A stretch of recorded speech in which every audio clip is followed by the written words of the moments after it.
ഹൃദയാഘാതത്തെ തുടർന്ന് ചികിത്സയിൽ കഴിയുന്ന മുൻ മുഖ്യമന്ത്രി വി.എസ്. അച്യുതാനന്ദന്റെ ആരോഗ്യനില മാറ്റമില്ലാതെ തുടരുന്നു. ജീവൻ രക്ഷാ ഉപകരണങ്ങളുടെ സഹായത്തോടെ ഹൃദയമിടിപ്പും ശ്വാസോച്ഛ്വാസവും സാധാരണ നിലയിലേക്ക് കൊണ്ടുവരാനാണ് ശ്രമം. മരുന്നുകളോട് വി.എസ്. പ്രതികരിക്കുന്നുണ്ടെന്നും വലിയ ആശ്വാസത്തിലാണ് കുടുംബമെന്നും മകൻ അരുൺകുമാർ ഫേസ്ബുക്കിൽ കുറിച്ചു. വിവരങ്ങളുമായി തിരുവനന്തപുരത്ത് നിന്നും മീര മനോഹരൻ ചേരുന്നു. മീര, വി.എസിന്റെ ആരോഗ്യനില മാറ്റമില്ലാതെ തുടരുകയാണ്. എന്തൊക്കെയാണ് ഡോക്ടർമാരിൽ നിന്ന് ലഭിക്കുന്ന വിവരങ്ങൾ? സോന സൂചിപ്പിച്ചതുപോലെ തന്നെ കഴിഞ്ഞ 4 ദിവസമായി പട്ടത്തുള്ള SUT ആശുപത്രിയിൽ തുടരുകയാണ് വി.എസ്. അച്യുതാനന്ദൻ. നിലവിൽ നമുക്ക് ലഭിക്കുന്ന വിവരങ്ങൾ അനുസരിച്ചും ആരോഗ്യനില തൽസ്ഥിതി തുടരുന്നു എന്നുള്ളത് തന്നെയാണ്. വിദഗ്ധ സംഘമാണ് വി.എസിനെ ഇപ്പോൾ പരിശോധിക്കുന്നതും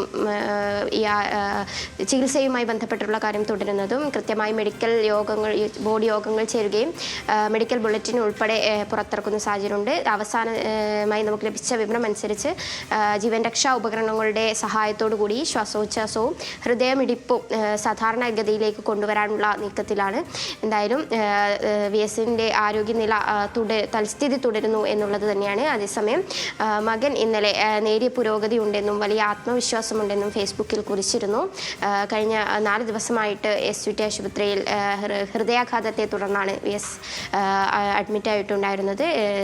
കേരളത്തിലെയല്ല, സംസ്ഥാനത്തെ വിവിധ സമുന്നതരായ നേതാക്കൾ ഉൾപ്പെടെ വി.എസിനെ കാണാൻ ആശുപത്രിയിൽ എത്തുന്നുണ്ട്. വിദഗ്ധ മെഡിക്കൽ സംഘം തന്നെയാണ് വി.എസിന്റെ ആരോഗ്യനിലയുമായി ബന്ധപ്പെട്ടിട്ടുള്ള വിവരങ്ങൾ പുറത്തുവിടുന്നതും. നിലവിലെ വിവരം അനുസരിച്ച് കഴിഞ്ഞ ദിവസങ്ങളിലേതുപോലെ തന്നെ ഈ തൽസ്ഥിതി തുടരുന്നു എന്നുള്ളതാണ്. അവസാനമായി വന്ന മെഡിക്കൽ ബുള്ളറ്റിനിലും ഈ ജീവൻ രക്ഷാ ഉപകരണങ്ങളുടെ സഹായത്തോടു കൂടി ഹൃദയമിടിപ്പും ശ്വാസോച്ഛ്വാസവും സാധാരണഗതിയിലേക്ക് കൊണ്ടുവരാനുള്ള നീക്കങ്ങളിലേക്കാണ് എത്തുന്നത് എന്നാണ് മനസ്സിലാക്കുന്നത്. എന്തായാലും നിലവിലും തൽസ്ഥിതി തുടരുന്നു എന്നുള്ളത് തന്നെയാണ് സോന. ശരി, ചികിത്സയിൽ കഴിയുന്ന മുൻ മുഖ്യമന്ത്രി വി.എസ്. അച്യുതാനന്ദന്റെ ആരോഗ്യനില മാറ്റമില്ലാതെ തുടരുന്നു എന്ന വാർത്തയാണ് ഇപ്പോൾ പുറത്തുവരുന്നത്. മീര മനോഹരാണ് തിരുവനന്തപുരത്ത് നിന്നും വിവരങ്ങൾ പങ്കുവച്ചത്.